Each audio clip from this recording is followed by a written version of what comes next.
Students, we will continue next question of NCERT 3.8 exercise motion in one dimension chapter 3. The question is, on a two-lane road, car A is traveling with a speed of 36 km per hour.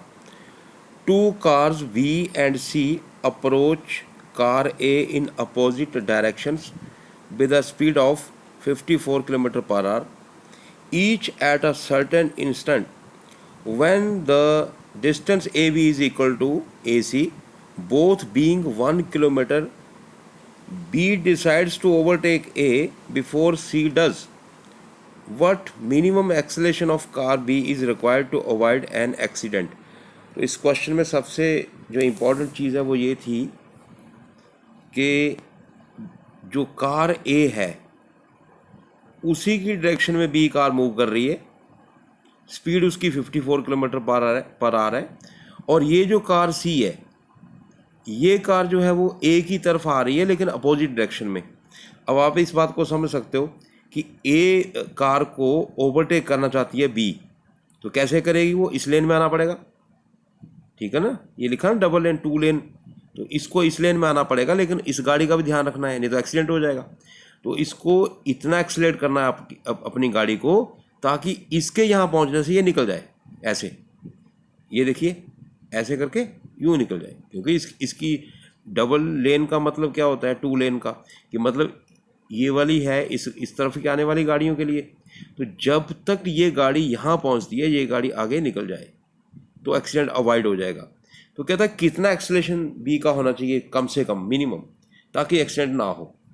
तो देखिए सबसे पहले relative speed निकालेंगे हम car B की respect to A, speed कह लो velocity कह लो। तो रिलेटिव स्पीड कैसे होती है? एक तो ये 54 किलोमीटर पर आवर है, इसको हमने मीटर पर सेकंड में बदला है 5/18 से मल्टीप्लाई करके, तो 15 मीटर पर सेकंड बन गया, करेक्ट। और इसकी स्पीड थी 36 किलोमीटर पर आवर, इसको भी 5/18 से मल्टीप्लाई किया तो 10 मीटर पर सेकंड में कन्वर्ट हो गया। एक ही डायरेक्शन में दो व्हीकल चल रहे हो तो उनकी रिलेटिव वेलोसिटी को माइनस कर देते हैं, यानी कि 5 मीटर पर सेकंड बन गया। अब रिलेटिव स्पीड है या वेलोसिटी कह लीजिए सी की निकालनी हमें इसके रिस्पेक्ट टू, तो क्या करेंगे हम, क्योंकि अपोजिट डायरेक्शन है दोनों की, तो दोनों की वेलोसिटीज ऐड होगी, इसकी 15 और इसकी 10 है, तो ऐड होके क्या बन गया 15 मीटर पर सेकेंड।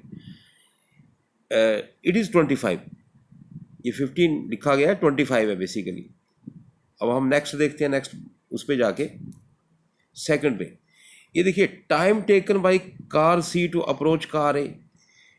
जो टाइम सी कार लेगी ए में पहुंचने के लिए वही आपकी बी कार लेगी ए तक अप्रोच करने के लिए। टाइम तो सेम है, क्योंकि एक ही टाइम में उन्होंने पहुंचना है, एक दूसरे को मतलब एक्सीडेंट को अवॉइड करना है। एक टाइम कम से कम इतना टाइम तो बराबर तो होना ही चाहिए। तो ये बन गया हमारा 1000 क्यों? क्योंकि किलोमीटर है, ये 1 किलोमीटर में 1000 मीटर होते हैं, और रिलेटिव वेलोसिटी 25 है, 1000/25 40 सेकेंड होता है। तो ये बन गया 1 kilometre is equal to 1000 metre होता है, उसके हिसाब से 40 सेकेंड। जो टाइम सी कार को लगा ए को अप्रोच करने के लिए वही टाइम, क्योंकि सी जो कार है वो यूनिफॉर्म स्पीड से कर रही है, इसलिए हमने सीधा डिवाइड कर दिया, उतना ही टाइम जो है वो बी कार लगाएगी ए को अप्रोच करने के लिए। तो डिस्टेंस उन्होंने लिखा था कि भाई A B is equal to B C, A C is equal to A B, दोनों के इक्वल डिस्टेंस है। पीछे लिखा गया था, क्वेश्चन में लिखा हुआ है कि ए कार से दोनों बी और सी कार इक्वल डिस्टेंस पे, और वो 1 किलोमीटर है यानी 1000 मीटर है। Therefore 1000 metre is equal to UT plus half AT square. ये इनिशियल वेलोसिटी किसकी मानी जाएगी? अब ये देखिए 1000 मीटर उसको तय करना है, वेलोसिटी उसकी 5 है, 5 मीटर पर सेकेंड है, अपनी इंडिविजुअल वेलोसिटी उसकी ये, ठीक है।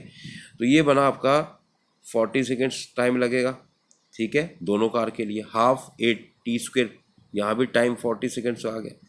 यहाँ से हमने एक्सेलेरेशन निकाल लिया, तो एक्सेलेरेशन आया 1 मीटर पर सेकेंड।